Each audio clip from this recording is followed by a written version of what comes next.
going on, everybody? Welcome back to another episode of the Burning Hammer podcast. I'm your host, Mark Izzo, and alongside me, as always, is your other host, Dillon O'Brien.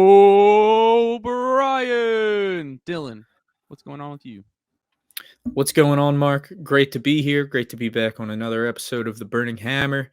Lot went down in wrestling over the last few days, especially. There's a lot to talk about.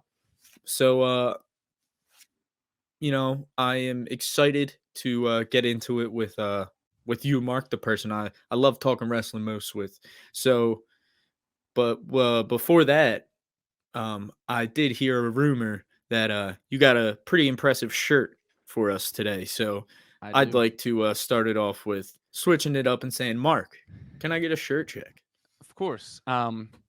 We haven't been doing these consistently that much as of late because we ran out of t-shirts, but I just got two in the mail. We did like 15 straight episodes. Yeah. For sure. Maybe with a new few shirts. more. Yeah. And just so you guys know. So that was difficult. And my goal was to have one for every episode. And then I was like, well, unless I quit, I'm not going to do, unless we just stop the podcast, I will not have enough shirts. I will say I was impressed because I didn't realize how many wrestling shirts I actually had until I was able to wear a new one because I only every bought. week. Yeah, because I only bought a few.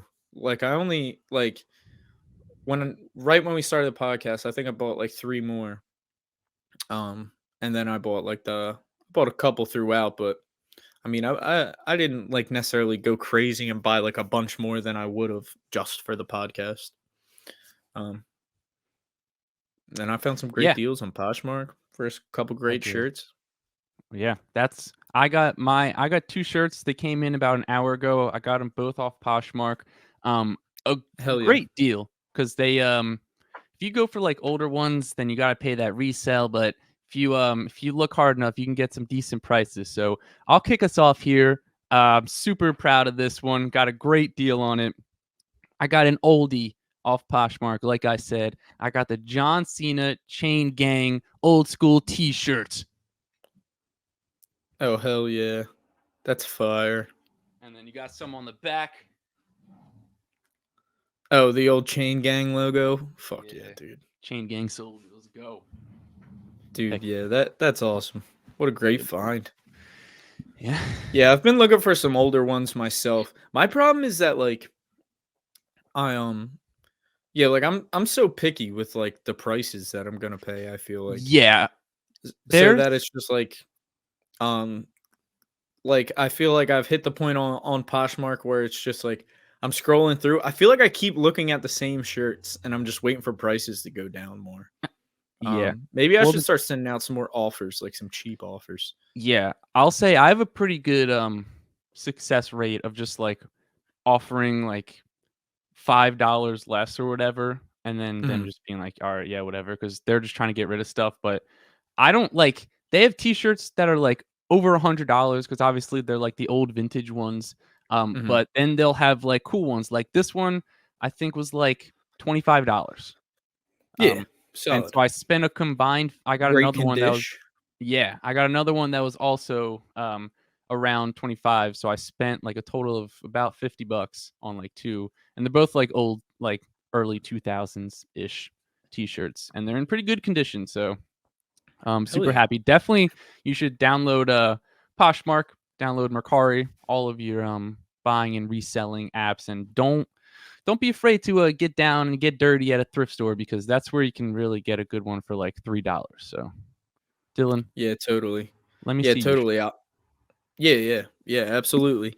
So today my shirt is not quite not quite a throwback, but it is someone who you could say we are going from someone who was considered the face of the company for so long, and now to someone who you could say is arguably one of the biggest faces of the company, and that is Seth freaking Rollins. Hell yeah. We got the blue and white cloudy tie-dye Seth freaking Rollins, nice orange pink. We got that. Yeah, you saw it. Blue. Got this blue and white kind of tie-dye-ish thing going on. We got the orange, red, and pink Seth freaking Rollins all the way down. Great shirt. Logo. Got the logo on the back. And this was a great find. It was on sale, WWE.com. Can't turn down some of those sales, man. They have a lot of them. I'll tell you. Yeah, they do. They do. I swear I get an have a lot email of good every day. sales. That's like 25% off. So yeah, it's rough. It's rough when you're not looking to break your wallet, but they keep dropping great shirts. Yeah. So there you have it. I know I've got another fire one for next week that I'm super pumped to reveal to everybody. But you're going to have to tune in next week to see it. But we've got a lot to talk about. A lot has happened in the world of professional wrestling. But before we do, we got to handle some business. If you're watching on YouTube, make sure to like, comment, and subscribe. If you're listening on Spotify or Apple Podcast, make sure to leave us a review. Make sure to like and make sure to follow or subscribe, whatever it is that your streaming service does. Make sure to follow us on our social media. On Twitter, we are at The Burnt Hammer. On Instagram, TikTok, and Facebook, we are at The Burning Hammer. Make sure to visit theburninghammer.net, and you can follow me on Twitter at @MarkIzzo_wave, and you can follow Dillon on Twitter at DillO'Brien_wave.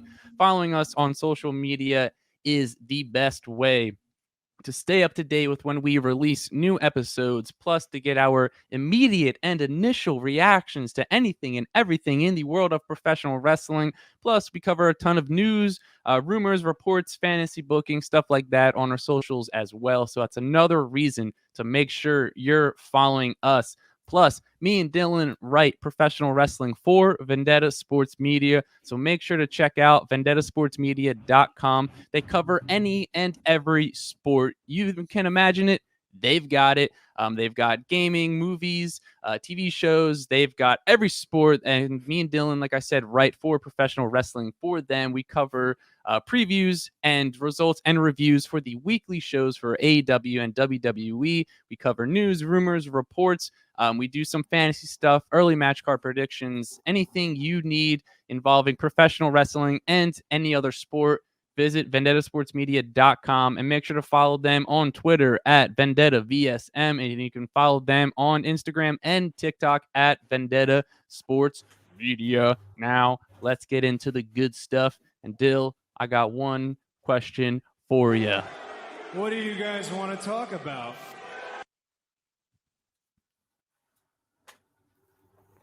Yeah, pretty much.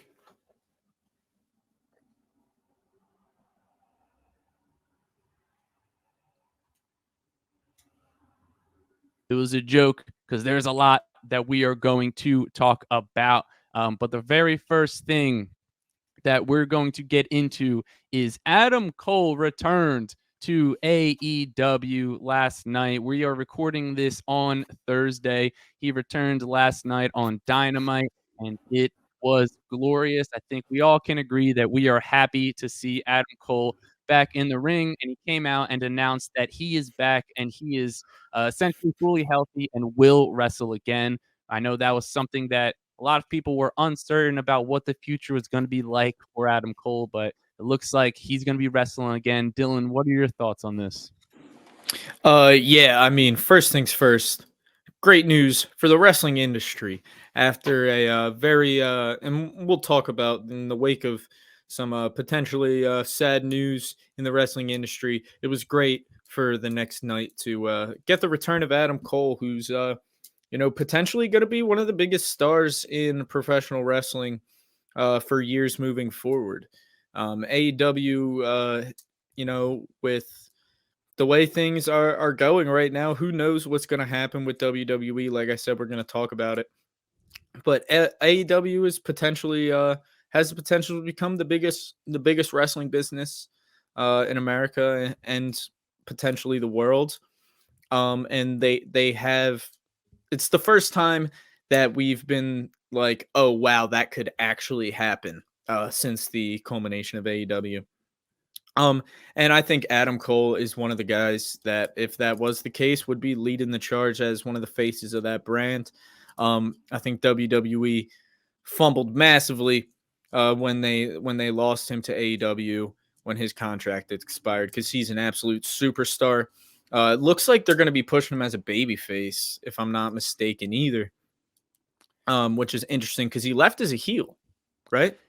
Yeah, and I think it's one of those things where, like, while yes, he did leave as a heel, everyone just loves him. Like, even Oh no, backstage, all yeah, the I'm stories, not. like, Yeah, he's a great guy, and everyone wanted him to return. And once he returned, I mean, the roof blew off of that dude. place, man. The pop Yeah, was unreal. So I think they don't really have a choice because everyone just loves him so much, and he's so awesome. and they just missed him for so long. He's been gone, and you see that happen a lot. Like they just when guys are off screen for so long, just the fans itch to have him back, whether they were booing him or cheering him when they were there. Um, when guys are gone, it makes you really, really realize how much you appreciate them when they are there. And Adam Cole is one of those guys. I really think this we're gonna. So we're. What do you think is gonna happen? Are we gonna get this Adam Cole, Kenny Omega feud? Is Cole gonna go after the world title? Well, Um, it's interesting because I saw some people who said maybe he'll return during the match 7 of between the Elite and Death Triangle and cost the Elite the title. I think while that would have been cool, I think they made the right choice because if they did that, Cole would have returned as a heel, but like we just said, everyone would have like been really cheering for him. mhm. So that really wouldn't have worked out that well. I don't think he's going to immediately go for the title. I think if they are going to keep him as a babyface, he may challenge MJF, but um, he's definitely going to win the world title. If not this year, definitely next year. It's going to be sooner rather than later. Mhm. Um, I think what they could end up doing is Danielson could win the title next, and then by that point, Cole could have turned heel. You So think then they're he gonna could do take it off Cole. MJF that quickly? No, this is like probably later in the year, maybe next year. Gotcha. Yeah, yeah. Um, Okay.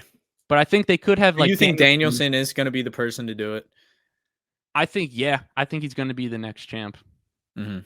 Um, No, I think you could definitely be right. I'm just curious. because there is that history between Danielson and Cole, and I mean I don't think Danielson's going to turn heel again, and I think like once um in a little bit Adam Cole's probably going to revert to being a heel, so I think that's probably how they're going to do I it. don't know. Like I could definitely see the Adam Cole being the person to eventually take the title off MJF as like the company's biggest baby face. To be completely honest with you, It would work. um, I don't think. Yeah, I think because I just think the big thing is like I said, and it could go to Danielson first, but Danielson is not going to be around for too much longer. You know what I mean? Like Danielson is definitely more towards the end of his career. Um, he's still putting out prime matches, but he can definitely be the face of your company, but he's not one of the guys that you want to be the up and coming stars of your company by any means. Brian Danielson's not up and coming. And neither is really Adam Cole, but he's definitely younger, more in his prime, and fresher. He's fresher to the eyes. So when you're moving forward with guys that are really going to be the staple of, you know what I mean, the future of your company over the next 5 years or so, the guys that you want to be like when you think of AEW, those are the guys you think of. And I think Adam Cole along with MJF. I really think they're going to be the top two guys. Like I think Cole will be the top baby face and MJF would be the top heel. I think it makes so much sense. And the eventual, and I know you agree with this. The eventual, like when we do get that feud, like the Adam Cole MJF feud for the world title, like not only the matches, but those promos are going to be fucking insane because they're like I'm trying to curse less on the pod so we can try to but I don't know what other word to use there. It would just be insane. Like, it would just like, Yeah. those they're literally when I think of guys that, like, really know how to, like, send chills through an arena on the mic, MJF and, and Adam Cole are definitely right up there. So that's definitely like a dream match scenario that is very, very much not a dream. It's definitely gonna happen. And it's gonna be awesome. Yeah, couldn't agree more. And I mean, if you haven't already, definitely go back and watch his the promo of his return on Dynamite from last night because it's unreal, man. The crowd obviously loved him. It was probably the greatest, like, "Adam Cole, baby," of all time.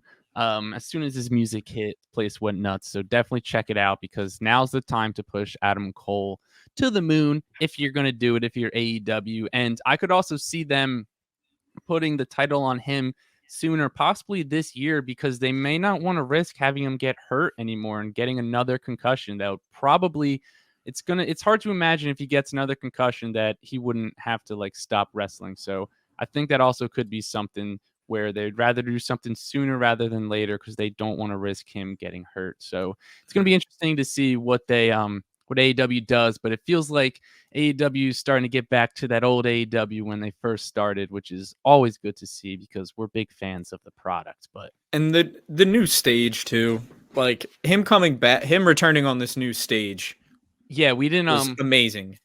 we Like didn't this is the talk first about like that on the pod, but if you yeah, but want this is to like the first major return too with like the new yeah, stage. And it worked. It's so much better than the old one. Like the old one was definitely cool at first. I didn't like not like it. I think by the time they were updating it, it definitely felt like it needed an update. But yeah, it just worked. Like yeah, the new it arena, the looks new great. setup And looks it's great. I agree, yeah. if you that's why you got to stay tuned to Vendetta Sports Media and the Burning Hammer on our socials because I wrote an article about what they needed to do. And 2 out of the 3 things I said they needed to do, they did. They fixed. They got some nice big screens. They're coming out of like one entrance way through the center. The announcers got an updated table, which they desperately needed. And then even last night, I don't know if it's permanent or not, but the LA show, they did get sort of new like guardrail, like mini barricades as well. So that wasn't there when they debuted the new look last week. So I don't know if it's just for the LA show, but hopefully it's permanent because the guardrails was like the main thing I said really needed to go. They So at least put hopefully, like coverings over them or something last night. It was like they just looked better. well, they were new they weren't even like guardrails. They They were weren't. like, Oh yeah, I no, must have they were like, looked. they sounded like plexiglass kind of. They were like Mm, thin rectangles. And then almost they like had hockey covers. boards. Yeah, you know how like they I think it's like similar to how they have it in NXT with like the clear like plexiglass at Oh the yeah, bottom. yeah, yeah. I think it's similar to that. But like I said, I don't know if that's permanent or if it was just for the LA shows, but it looked great. And I mean, AEW is definitely heading in the right direction. And one company that's not heading in the right direction is WWE. A lot of things have been happening with WWE recently, a lot of not so great things. And so basically, me and Dillon are just going to discuss everything that's happening with WWE selling the company. But first, let's go back to where it all started in, I believe, July of last year. Vince McMahon set out the iconic tweet retiring, stepping down as the CEO of WWE. Many fans rejoiced as there was going to be a new regime in charge. Everyone was excited to see what WWE was going to be without him.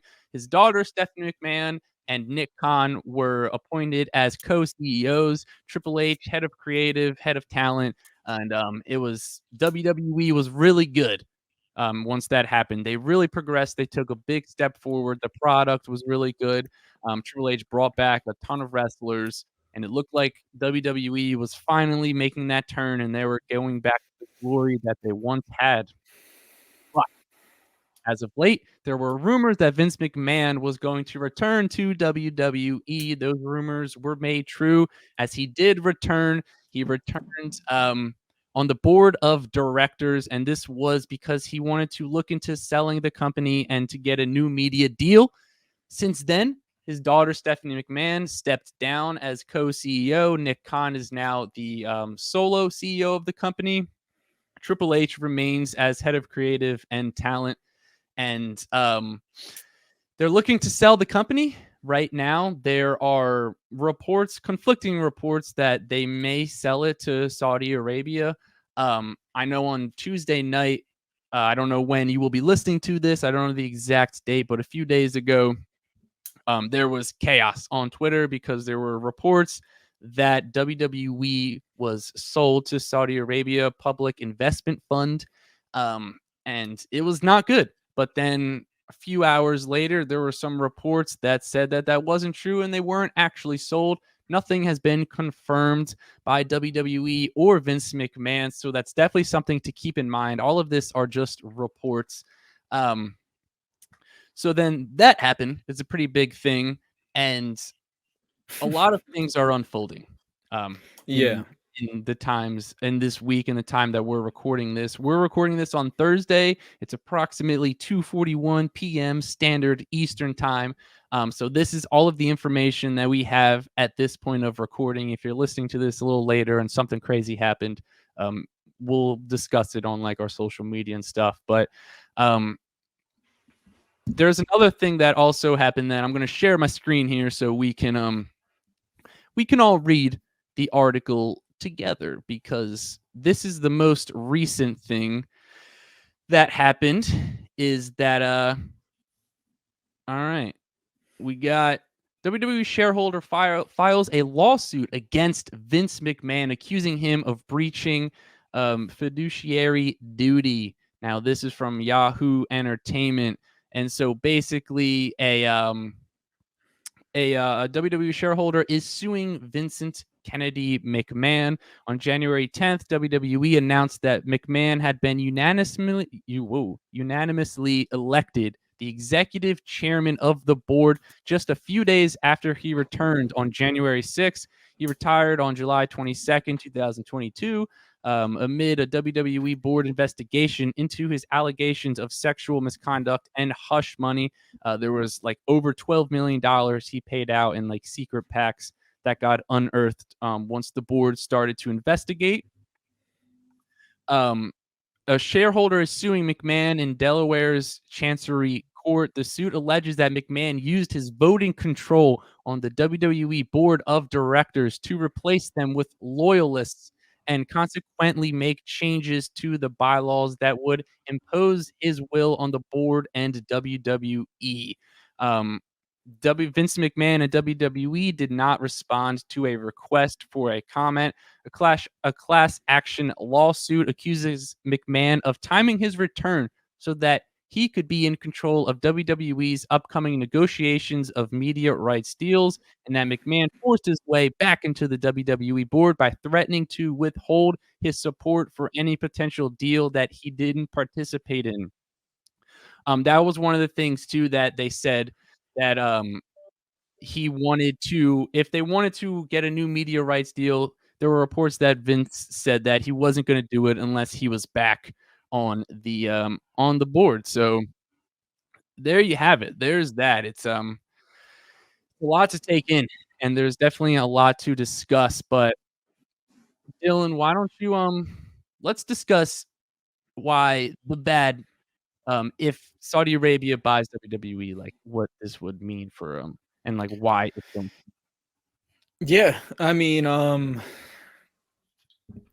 just like one, not saying that Vince McMahon and WWE is the the most innocent company in the world over the years and all this stuff. But by no means do I want them to sell the company to the Saudi Arabian government. If for no other reason than just from a fan perspective. I mean, have you watched the Crown Jewel events? That's everything. We're just going to get a bunch of crown jewels. It's just going to be a bunch of Brock Lesnar versus Goldbergs and Undertakers versus DXs, and it's going to be fucking insane. And we're going to get Logan Paul versus Brock Lesnar in the main event of WrestleMania, and it's going to be ridiculous if this shit happens. Like, we can't Vince McMahon returning from the company to take it away from his kids and sell it to Saudi Arabia has to pretty much be the biggest Vince McMahon move ever. Vince McMahon, I'd love to square up with him at some point. And I'll tell you what, I'm gonna cut a promo on Vince right now. You know, Vince, when I look you in the eyes and you stare into the WWE universe that has supported this company and had your back for years, and you decide to do nothing but spit in our faces, I can't say I'm surprised. Rather, I can't say that I didn't expect this. I should have seen it coming from a foul human being like Vincent K. McMahon. So that's why, for one night only, let's see how evil you truly are, Vince. When you step into the arena against me in 3 stages of hell. Let's see how evil you really are, Vince, because I can tell you one thing for sure. You've got no chance in hell against me. So put the company on the line. If I win, it belongs to the burning hammer. And that is what is best for business. Nice. Anyway. So, anyway. Yeah, like what I just said, that's a way better idea than selling it to Saudi Arabia. That whole thing.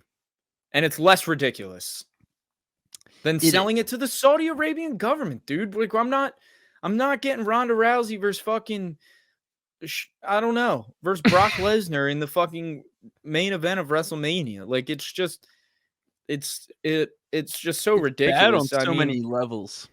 It's yeah, I mean, on so many, like I said, I'm just gonna take it from a fan perspective because I don't like, but it's just like, come on, dude, it sounds made up. Like, it sounds fake. Like, what are we talking about? You're gonna sell everything, a company that Vince McMahon has received from his father, everything they've ever worked for, the entire legacy, its entire library of everything it's ever accomplished. WWE and WCW and ECW, just countless amounts of wrestling, like almost infinite, you know, almost an infinite amount of history. And I'm not saying that stuff's just gonna like go away, but you're just fucking selling it to the Saudis. Like, not to be like that guy, but like, dude, we're selling it to the Saudi Arabian government. What are we doing? Yeah, and Fightful reported that they spoke to one wrestler. One wrestler they spoke to said they would leave the company if it was sold, and you can only imagine a lot of the wrestlers are going to leave. Oh my gosh, and that's what I mean. Like, it is, like I said, and it has nothing to do with WWE now becoming not an American company or anything like that. I'm saying, like, let's just take it from a product perspective. Like, the product is gonna go down. Crown Jewel's not, like, if you want to know what is gonna happen, it's every event's gonna be Crown Jewel, except they're gonna have less than half the roster they have now because so many people are gonna quit and walk out. AEW becomes the biggest company in the world easily. Yeah, that's what's like, it's crazy, and that's what I mean. And thank God there is a company now like AEW, that, like I said, despite their flaws, and like I said, me and Mark, we give unbiased reports and opinions on everything. We criticize WWE when we want to, like, when we feel they need to be criticized. We criticize AEW when we feel they need to be criticized, and we praise them, you know, when we think they deserve that. It's not about picking one or the other. But right now, it makes you appreciate a guy like Tony Khan. It makes you really, really appreciate a guy like Tony Khan, who would never do something like this. Tony Khan would never do something like this. He would never, ever do something like this because he Yeah. knows, like, it's not like, and it's crazy to say that now, if these reports, even if it doesn't lead to a sale, even if just the reports of Vince McMahon like wanting this to happen, one thing that I hoped we could count on Vince McMahon for was never seemed like the greatest human being in the world to me, and most billionaires are not, but I just thought he cared about the. I just thought he cared about professional wrestling more than that. You know what I mean? I thought he cared about. I thought he was at least selfish enough to care about his own legacy. You know what I mean? I thought like whether it be for his own name, so it goes down as a great. But you know what I mean? This company that he's built, all its fans. If he didn't before, he's got pretty much every single one of them to turn on him now. They just want him. They never want to see him again. I never want to see his name again next to WWE. I want him out. I want him gone. I don't want to have to worry about him. And it's sad. I feel bad for Steph. I feel bad for Triple H. I feel bad for Shane. I feel bad for the locker room, the roster. I mean, I'm sure everyone feels pretty blindsided by this, as we pretty much were. And like we said, nothing is confirmed, or no reports have of a sale or anything like this. But just like of what the reports of what Vince McMahon wants to get done and what he's trying to get done, you would have a little more faith in McMahon, you know what I mean, Vince McMahon, of anybody, you know what I mean, out of anybody, to have a little more you would hope to have a little more faith in him to be able to protect the sport of professional wrestling. But at the end of the day, to me, Vince McMahon is a senile old man who doesn't give a shit about anything but money, and all these reports have pretty much proven that to me. Somebody proved me wrong. Like I said, I want Vince McMahon in a 3 stages of hell match for the deed to the company and custody of Shane and Steph. And because they deserve a better father. That's all I'm going to say right now, because this is fucked. Yeah, like I said, I'm trying not to curse as much on the pod, but it's just like, it's so angry. Like, it kept me up. Like I was saying, I literally opened my phone and I see reports WWE sold to Saudi Arabia, and the first thing I got to do is write an article about it. And it's just like, not once have I ever second guessed this journey of journalism. And like I said, I just needed some time to reset. But like in that moment, I was like, I don't want to write an article about this. I want to throw my computer through a fucking television. Like, what are you talking about? What? Like, and that's what I said. It's like, what? Like, why? Yeah. And I something, just don't get it, man. Like, what are we doing? but I just hope it doesn't go down. I hope it doesn't Yeah. go down like this. And again, it's all just reports, and there are conflicting ones. Like early on when they said it was sold, like a few hours later, people were saying that it wasn't sold. But I'm going to expect that anything that is official obviously is going to come from WWE or Vince McMahon. But if the Wall Street Journal's not reporting on it, then it's probably not that true. And something I forgot to mention with the shareholder lawsuit is that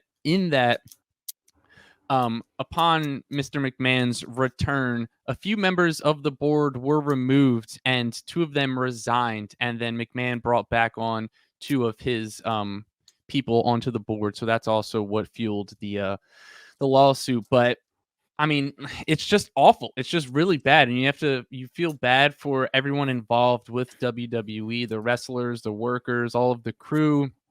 It's just a really bad situation. And it's tough to sit here and make a prediction about what's going to happen, but Jimmy Van of Fightful made a great point that I want to bring up. So, what's the goal of when, like, upon Vince McMahon returning? Reportedly, the goal was to get a new media deal. Now, if the Saudi Arabia Public Investment Fund buys them, there's another company that they own. They own Live Golf. It's the same that $500 million they started up Live Golf. And what's Live's Golf? One of their biggest issues? They can't get a media deal. They are not on TV at all. They started last year, like 8 months ago. They have yet to get any sort of TV deal. They have to put it all on their website and on YouTube. So that's just like another thing. It's like no one's probably going to give them a deal if Saudi Arabia buys them. So that's like another big thing. If the goal is to get a new media deal, then it might be unlikely that Saudi Arabia is the purchaser. But Saudi Arabia, if WWE wants to go private with their stocks, the only way reportedly that they can do that is if Saudi Arabia buys them. They can't do that if anyone else buys them. But another company that I actually wrote betting odds on who is going to buy them, the likely candidate was Comcast. They were the favorites to buy them. They still can very easily buy them. I know Nick Khan reportedly met with some Disney and ESPN higher ups, and he met with the company that owns UFC to talk about the sale. Vince McMahon is reportedly in charge of selling the company. He's sort of facilitating that, while Nick Khan is in charge of just like running WWE, running their products. But I think Comcast is probably the best bet for who's going to buy them, because Comcast owns USA Network. And as we know, USA Network has been the home of Monday Night Raw for the past going to be 30 years. And also Comcast owns Peacock, the streaming service that just signed a deal with WWE, $1 billion deal to put their entire library on there. And they put every premium live event on there as well. So in my opinion, if I had to take a guess, I don't think it's very likely that Saudi Arabia does end up buying WWE. So I still have some hope, but I mean, it's just going to be bad if they do. And, we're praying that it doesn't happen. And it's funny because I remember felt like just last week we were talking about how WWE was on top and like AEW like had a lot of issues. Well, now it seems like the tables have turned and like AEW is back on top and WWE is dealing with a bunch of issues. So, I mean, we are, like you said, we are extremely lucky to have another company like AEW, despite whatever flaws they may have. There is another product that you can watch along with a ton of other products. And now it's becoming easier to find them with them being streamed on like Fight TV and like various platforms. So I definitely encourage you and just to go out and to check out some different wrestling companies. Check out your local independent wrestling company. I know, Dillon, you can speak on that because you and I went to a few of the our local independent wrestling company. Yeah, absolutely. And we've definitely and there's been some guys that I've seen wrestle live, literally front row in a tiny garage with less than 20 people there, and I've seen them do some really impressive, some really impressive stuff, and some guys that have gone on to do great things. I've seen Nick Camarado, who's in AEW. Saw him live right in front of my face on a weekly basis. We would talk shit to each other because I was literally in the crowd, and he was like a heel that walked out and walked past us when we were one of the 5 people in the crowd. What was that? What were they called again? OTW. OTW, yeah. And another person was Jimmy Lloyd, who like Jimmy Lloyd. CW. Yeah, Jimmy Lloyd. Another one. Yeah, I watched Jimmy Lloyd's first match. I was there for Jimmy Lloyd's first match. Like first match ever in his entire life. And it was insane. It was awesome. He's really good. He was a dude, like we knew it. I'll tell you one thing about Jimmy Lloyd. I'll give him a quick shout out real quick. Dude, Jimmy Lloyd, like I said, I was at Jimmy Lloyd's first match ever. I knew Jimmy Lloyd had it since I saw him wrestle his first match. I knew something was special about him. And I think he's going to continue to do great things. I think more and more people are going to, he said, maybe a lot of people watching this podcast maybe might not know exactly who Jimmy Lloyd is. He's done some great work in GCW and CZW. And yeah, I watched him come up into these opportunities. I watched him when he was just training. I was having conversations with him when he was working the snack stand because he wasn't ready to wrestle yet. So really cool to see some of the things he's done. So that's just an example of get out there and see these guys. Like I was paying $10 to see a guy who's, some guys who were on AEW and I've seen him live and talk to him. And you never know what can happen at these independent shows. Yeah, And but we yeah, we dude, also have Jimmy Lloyd's sick. We knew he had something special about him from his first match, just his energy and his move set. The way he's great. He's really talented, and I think we could end up seeing him like in a bigger company one day. I think people are gonna know him. For sure. And we're also very lucky because like we're in like the South Jersey, like Philadelphia area, and there's like a ton of really good like wrestling companies out here. We Mhm. have the Monster Factory. A ton of wrestlers came out of the Monster Factory also. Mhm. And so it's just like just definitely go out. You're probably not going to know any of the wrestlers' names, but just go out there and just support your local wrestling company because the next biggest star very well could come from there. And it's going to be pretty special if you get to watch their very first match and then you get to watch them get better and better throughout the years. And then you see them on your television screen one day. But that being said, let's jump into some fun stuff because we're going to talk about the Royal Rumble. All right. Hell Royal yeah. Rumble's coming up in a few weeks. I can't believe it's somehow January 12th already. Felt like New Year's was literally yesterday.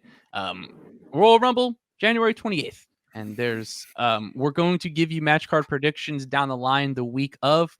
And so for this episode, me and Dillon are going to go over the Women's Royal Rumble match. And to get specific, we are going to give you 3 women who need to win the Royal Rumble, not who we think are going to win, who need to win the Royal Rumble. Dillon, why don't you kick us off with your first person? Yeah, so the first wrestler I think needs to win the 2023 Women's Royal Rumble is sorry.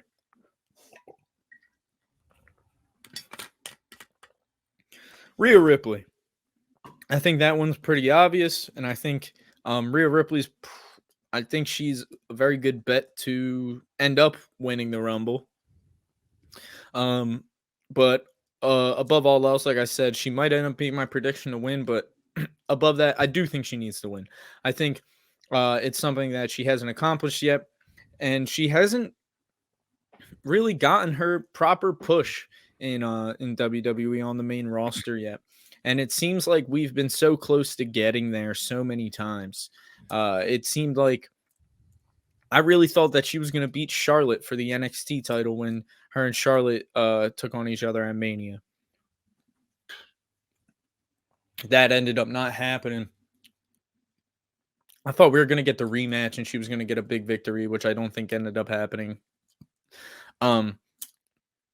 It was just she's only a one-time Raw Women's Champion. And it's not from lack of talent or by any means. Hasn't been quite booked properly and given. I really think but I really think a few years ago at WrestleMania she probably should have beaten Charlotte, so she could have gotten that, that she could have been like kind of propelled onto the main event level, and who knows where she would be now. But through all that, she came up to main roster. I believe she went back down to NXT at some point. So much has happened for Rhea Ripley since then. So much development as a character, as a wrestler, as a human being, I'm sure. And now we've gotten to this point. Rhea Ripley, leader of the Judgment Day. It just feels like we're entering a new era of WWE where there's going to be new women kind of leading this division and leading this charge. It feels like Bianca Belair is going to be at the helm, and we did have the return of Charlotte recently, and we still got Becky and Bayley, but it really looks like we're trying to get into that like newer generation with people like Rhea, and I think Rhea is probably going to be at the top of that list. So I think Rhea Ripley is definitely someone who needs to win the Royal Rumble, and I think the fans would definitely. I think she's more than over with the fans right now too, with this Judgment Day gimmick and her really taking control of her gimmick and really finding a way to make it work for her, and she's done it wonders. And yeah, I just think more than anyone, to be honest, she's like I said, we picked some other people that we think need to win, but I think more than anybody, she's my number one pick of who needs to win the Royal Rumble. Yeah, the two people you have, I think, are absolutely 1-2 need to win the Royal Rumble. And you know what I want to happen is I want Rhea Ripley to win, and then I want her to move to SmackDown and take the title off of Charlotte. I think that's what they might do. That would be sick. Yeah. And all right, do you know? I just found this out. Do you know how old Rhea Ripley is? I don't. She's 26. Bro, I thought she Yeah. was older than that. I know. I thought she it's was like crazy. 29. No, dude, she's 26. That's insane. Oh, wow. Yeah, maybe that's why they did. Honestly, yeah. That's Dude, in her insane, prime. dude. They got to do it now. Yeah, dude, she's Yeah, I young. mean, it's absurd. I didn't realize that until I was just like looking up. I knew she was something young. I from don't know why I thought. I thought she was probably around 30. Yeah, I thought she was like 29. It just feels like she's been on the main roster for like 5 years. Yeah, it does. Like I said, but- because they haven't gotten like the proper push. It's not like her she hasn't like died down. Like fans haven't like not been behind her. They've just all been like kind of. I feel like we've just been waiting this whole time for Rhea Ripley to like explode and get the proper gimmick with the proper push and the proper booking, and it feels like maybe it's all happening now. Yeah, and I want to quickly touch on just how I don't care. This Dominic Mysterio storyline is so funny, man. I don't Bro, care how it's absurd hilarious. it is. It's so funny. So that's all I'm gonna Now say. I truly about know how Martha Stewart feels. that whole segment was awesome. Yeah. And then the subtle references to Prison Mike from The Office Oh yeah. were really good. Also, oh man, it's starting to feel like maybe Dominic's the leader of the Judgment Day now. Yeah, dude, maybe he is. All right, I'm gonna get into my person who I think one of the people I think need to win the Royal Rumble. Me and Dillon were discussing a few options. I sort of forgot about this person until he brought them up, but that is Bayley. Now, hear me out, because I know Bayley's gone after the Raw Women's title a few times since returning, but I personally think that WWE sort of killed her momentum upon her returning with not having her win the Raw Women's Championship and just having her lose, I think, 2 or 3 times to Bianca Belair. I think having her win the Royal Rumble would elevate her back up and really do sort of recover the damage that she's taken over these past few months upon her return to WWE. Bayley, incredible wrestler. She'll always be at the top of the women's division, regardless if she holds a title or not. But I think they need to have her win the Royal Rumble. And I don't care which title she goes after. She can go after the SmackDown title. She can go after the Raw. I think it'll be likely the Raw title because she already has that recent feud with Bianca Belair. But I think Bayley is a solid woman that needs to win the Royal Rumble this year for the women. Yeah, I could agree, and I can definitely see it happening. Next person for me, I'm gonna go with Liv Morgan. Because I think, like you said, these are probably the top 2 people, and it seemed like it was a little easier for you to come up with people than me.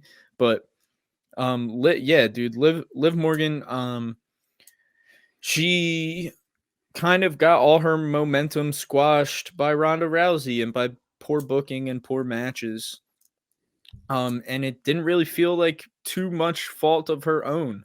And it feels like we're kind of getting a return. And she's building herself back up and a bit of a character change, it seems. So I think what better way, kind of like you said with Bayley, to kind of recover from that momentum and win the Royal Rumble. And then you go on to take on Charlotte Flair at WrestleMania, Liv Morgan versus Charlotte Flair. and Liv can kind of dethrone the queen if that's what ends up happening. And I think it would be really good, and I think she would be able to carry that momentum and carry that fanfare, especially in a rivalry against Charlotte. I think it would do wonders.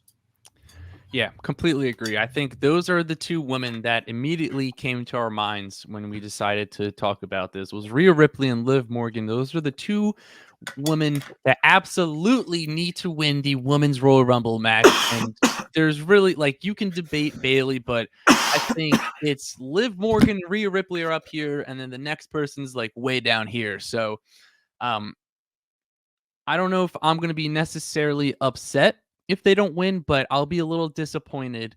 And so my second person is going based off of what Dillon said earlier, in the fact that WWE needs to build their next generation of stars right now. Sort of just feels like Bianca Belair is the only woman that sort of has been elevated to that like superstardom status with Becky Lynch, Bayley, Charlotte Flair. We saw Mercedes Moné was up there. I do think that Bianca Belair put herself there. I think Liv Morgan and Rhea Ripley can put themselves there. They have all of the talent, but I think that the Royal Rumble match should be given to someone to help elevate them and their careers. So I am taking for my second person that needs to win the Women's Royal Rumble match. Give me Tegan Nox. Tegan Nox recently returned. Hasn't done much. I know her and Liv Morgan went after the women's tag titles, but they just really haven't done much with her. And Tegan Nox, again, very young. I believe she's around 28 years old. She's an extremely talented wrestler, but she has not done much since her return, along with a lot of other wrestlers who Triple H brought back. And I think if they want to build that next star, which is essentially what the Royal Rumble match is pretty much for, have her win. I think it would really do wonders for her, and it could help elevate her to that next tier. Whether that is in the tier with like Charlotte and Bayley, or if it's just like a tier just below that. But I think Tegan Nox is a good option for someone who needs to win the Women's Royal Rumble match. Yo, I just thought about this. I can vision Rhea being like thrown out of the ring, and then like she's like Dom like catches her or something like that. It's gonna be like Dom like catching her, or Dom like laying on the ground and Rhea like walking on top of Dom to like get back into the ring or something. I feel like they're gonna do something like that. No, I could see Dom trying to like catch her, but just like failing. That would be fun. But yeah, anyway, so the last person, like you said, kind of going on a theme of the Royal Rumble should be used to kind of elevate a star, I believe, especially at this point in time with WWE. They're kind of at a crossroads with developing, new stars and kind of moving past some of their older ones. So I think who better than right now? She's in Damage Control. She's paired with Bayley to help with the language barrier. So I think Io Sky would be a great person to win the Royal Rumble. There's talks of how much the WWE creative loves Io Sky. She's one of the best in-ring competitors in the entire world. She's the goddess of the sky. That is her nickname, but she's incredible. She's incredible in ring. And like I said, now you have and I think that you could keep her with Bayley to help with the language barrier. And then eventually she probably won't even need Bayley, and then you can turn that into a feud. But I just think Io Sky is going to be one of the women, along with Liv Morgan, along with Rhea Ripley, that can really be kind of one of the faces of this women's division moving forward. And I think what better way to kick off her career than with a Royal Rumble win. Do you think that they would take the women's tag titles off of Damage Control if they're going to have Io Sky win the Rumble? Probably. Who do you think? All right, who do you think is going to win the women's tag titles next? Shayna and Ronda. Yeah, I agree. Yeah, and which I'm cool with. Yeah, I mean, we talked about it. We've been talking about it. Yeah, so. And I don't know if you saw, I think it would establish some prestige, some precedent to the titles. Ronda was like on her gaming stream or whatever, and Yeah. she just said like, "I'm tired of Charlotte. I'm tired of the SmackDown Women's Championship. I've like done Yeah, that she was like, already." "Been there, done that. I'm thinking Um, about going after the tag division or which something." is I don't think she should have said that Yeah, necessarily. what a weird promo. Yeah, what a weird thing.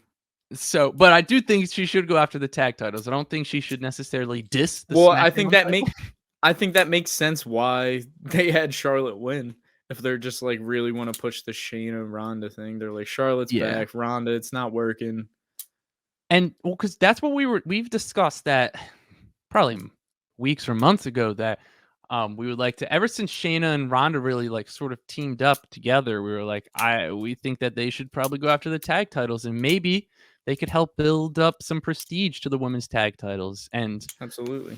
I just want to make something very clear, like WWE's women's division is extremely talented. Like us saying they need to like elevate the next stars is like mostly in the booking. Like they have a lot of really Yeah, for talented sure. wrestlers. So it's all just like the way they're getting booked is needs to be better. It's like almost the sole way that they will get catapulted because you can go out there and wrestle incredible matches, but if you're not booked properly, you're never going to reach that like stardom status. So that's just I wanted to make that clear. So my final person, and this person I think deserves it. I think that, like I said, this is to build up another wrestler, maybe not necessarily reaching the tier of Bailey or Bianca or Becky, but someone who very easily could because they're extremely talented, and that is Candice LeRae. Now, LeRae is someone, I believe she was dealing with an injury shortly after she returned, but she hasn't done much since arriving back in WWE, similar to Johnny Gargano and similar to almost every person that has returned that Triple H brought back. Part of that's probably the way that they were brought back, but that's a discussion for another day. I think if they want to build up this women's division, Candice LeRae winning is a great option because she's an extremely talented wrestler, and I think she would be a great fit to win the Women's Royal Rumble match. I want to give two honorable mentions of I was debating to put them in or not, but Mia Yim could be another good option to win the Royal Rumble. And Asuka, I know Asuka's already like an established star, but she sort of just disappeared. I'm not Mhm. sure. Like she lost all her like face paint for that one match, and then she just hasn't really been seen since. So I don't know what they're doing with that. Maybe she returns at the Rumble, but those are just two honorable mentions I'd like to throw out there. But I think we both can agree they need to build the next star with the Royal Yeah, Rumble. And I think if we had to pick someone, I would pick Rhea Ripley, and I would have her agreed. challenge the SmackDown Women's Champion Charlotte Flair at WrestleMania. What do you think about Charlotte Flair's new theme? I like it. I like it too. Yeah, You I know whose like it theme a I don't lot. like? Who? Mercedes Moné. Yeah, I don't like it either. Moné. Yeah, I don't really like that. Moné. But yeah, I don't. We need some more. Need some more. Yeah. Yeah, let's take out her just saying money every 5 Yeah. seconds. Not really on beats.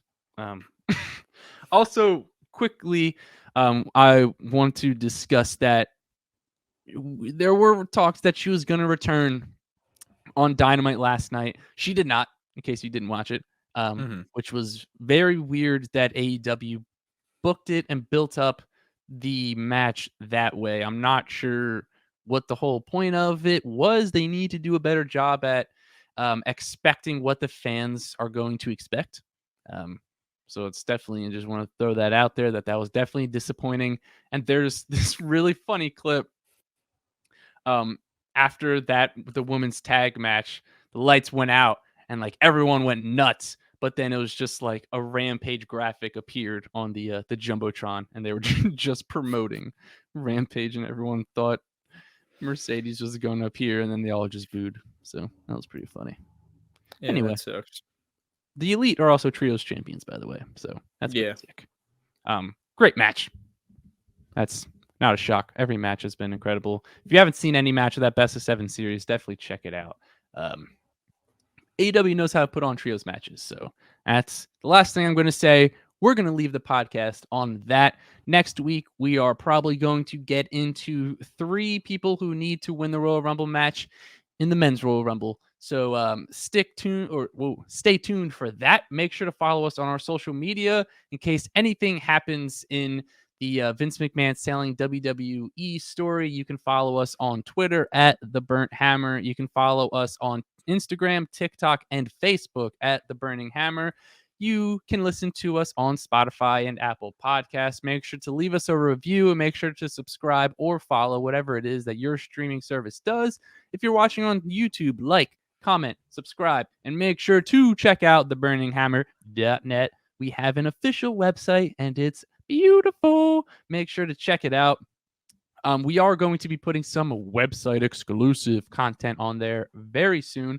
I think the first video we're probably going to do is a t-shirt collection video, or we may do a like random wrestling collectible objects that we have that we're going to post on there. So stay tuned for that. You can follow me on Twitter at @MarkIzzo_wave. You can follow Dillon on Twitter at DillO'Brien_wave. That's the best way to get our immediate and initial reactions to anything and everything involving professional wrestling. And make sure to follow the podcast on their socials, because that's the best way to know when new episodes come out. Plus, we cover news, rumors, reports, fantasy stuff, anything and everything revolving around professional wrestling. Follow us on our social media. And make sure to follow Vendetta Sports Media. You can follow them on Twitter at VendettaVSM. You can follow them on Instagram and TikTok at Vendetta Sports Media. And make sure to check out VendettaSportsMedia.com. Not only to get your professional wrestling needs, but for any and every sport in the whole entire world. Head over to VendettaSportsMedia.com. Me and Dillon cover professional wrestling there.